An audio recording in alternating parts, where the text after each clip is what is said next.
Game one of the Eastern Conference Finals was one for the record books. Cleveland was so close, but can they get over the hump here in game two in New York? We're going to talk about that in this video. The Knicks will be a 6-point favorite. The total sits at 216. Cleveland blew a 22-point lead in game one. They led 48-46 at halftime, 83-69 after the third quarter. Cleveland shot 40% from the field and 32% from three-point range. Only 23 free throw attempts for the Cavs in the game, and New York had 32 free throw attempts. And why was that significant? Well, we talked about the free throw attempts in my video ahead of game one, and I did have an interesting comment that I will address. And for those of you watching, anybody who has an interesting comment, I'm happy to answer questions. This guy says, "What does the discrepancy in free throws mean for tonight's game?" What an idiot.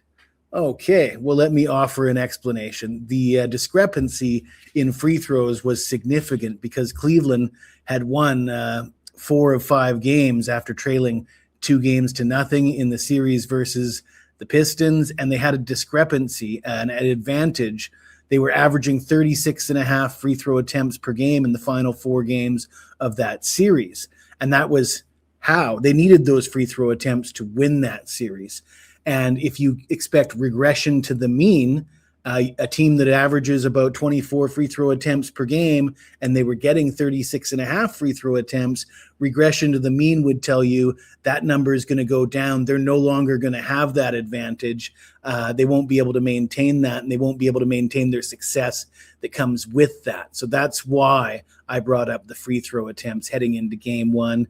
And, we got a little bit lucky, I will say, but we did cash a winner in that game. Let's get back into the analysis of the Cleveland Cavaliers. James Harden, 15 points on 5 of 16 shooting, 1 of 8 from three-point range. He played 42 minutes, and he's not in good enough shape to play 42 minutes. James Harden looks old, looks fat. It might sound funny, me, a 50-year-old dude that weighs about 270 pounds, calling James Harden old and fat, but I'm not playing professional basketball. James Harden is barely playing professional basketball. He cannot guard Jalen Brunson.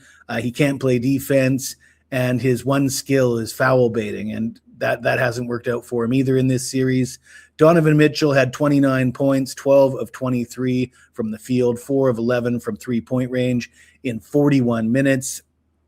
And Kenny Atkinson was asked, will you consider benching James Harden because of the fact that he's a liability on defense? And Kenny Atkinson said, he's been one of our best defenders in the playoffs, and insisted that he's going to continue to roll with James Harden. So expect big numbers for Jalen Brunson in this series.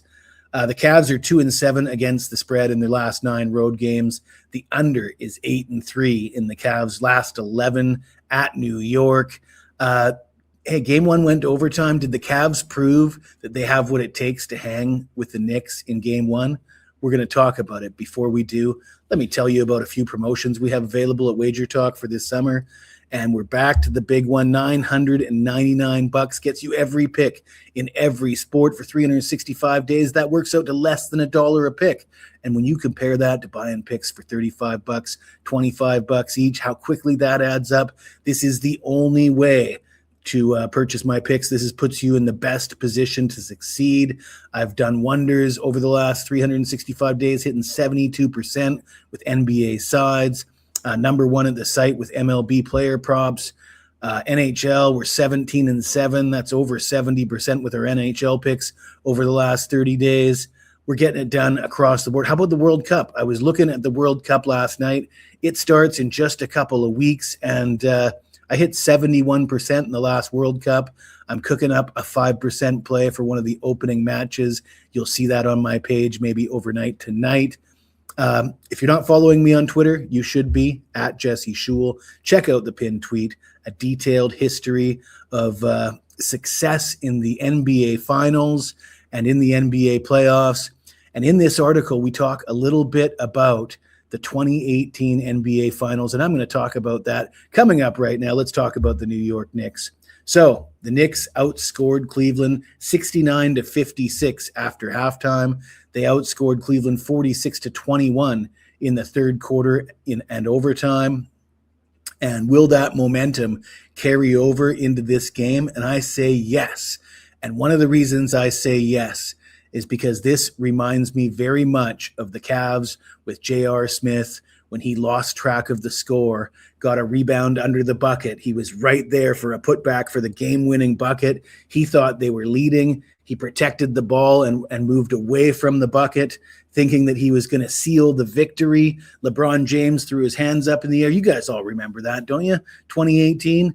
I actually had big money on the Warriors and the Warriors to win in certain amounts of games. And I had, I believe, KD MVP, or I had a bunch of bets. Anyways, I had 7 bets for the series, won all 7 of them. It's in the, you can check it out. It's in that article. Anyways, yeah, this reminds me of that. You know, that game went to overtime because J.R. Smith failed to get that bucket. And you know what happened in the next game? 122-103 for the Warriors. Yes, Cleveland proved that they could hang with them in game 1, and then they got swept, and none of the remaining 3 games in that series were close. And I feel like that might be the same situation here. I don't feel like what Cleveland did in game 1 is going to be any indication of how this series is going to go moving forward. When you look at the way the Knicks came out, the way they laid an egg in the first half, they were down by 22 halfway through the third quarter. Well, they had a long layoff. It was game 1. You expect that sort of rest versus rust issue to surface in the opening game of the series. They survived it. Now they have all the momentum. And if you look at the numbers, Jalen Brunson scored 38 points on 15 of 29 shooting, but he was just 1 of 6 from beyond the arc. The Knicks shot 48% from the field, but just 31% from beyond the arc. Now, I talked about regression to the mean, and I know some of the commenters don't understand such things, but the Knicks come into this series and still remain the number 1 team in the NBA playoffs, shooting 51.4% from the field and 39.9% from three-point range. So the best three-point shooting team in the NBA playoffs. They only hit 31% from three-point range. If you expect regression to the mean, that means you can expect that percentage to go up. Whereas Cleveland, I don't think they have – they played as good as they could play in game 1. Now they're going to get probably the Knicks' better game here.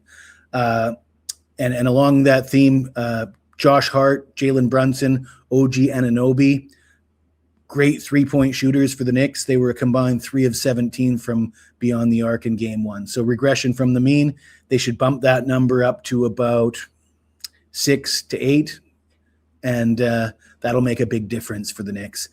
We see the line here. They're a 6-point favorite. The Knicks are a 6-point favorite tonight. They were a 6.5, 7-point favorite in game 1. I disagree with that adjustment. I like the Knicks to continue to have success in this series. My bets for this game in this series are going to be Knicks -6, Cavs team total under for the game, and New York on the series handicap -1.5 games. I think this could be a sweep or a gentleman's sweep. Ladies and gentlemen, I don't think that's a bold prediction. If you like this video, smash that like button, subscribe to the channel. And if you've got anything to say to me, even if it's a stupid question, I will answer it. Hit me up in the comments below and I'll get back to you as soon as I can.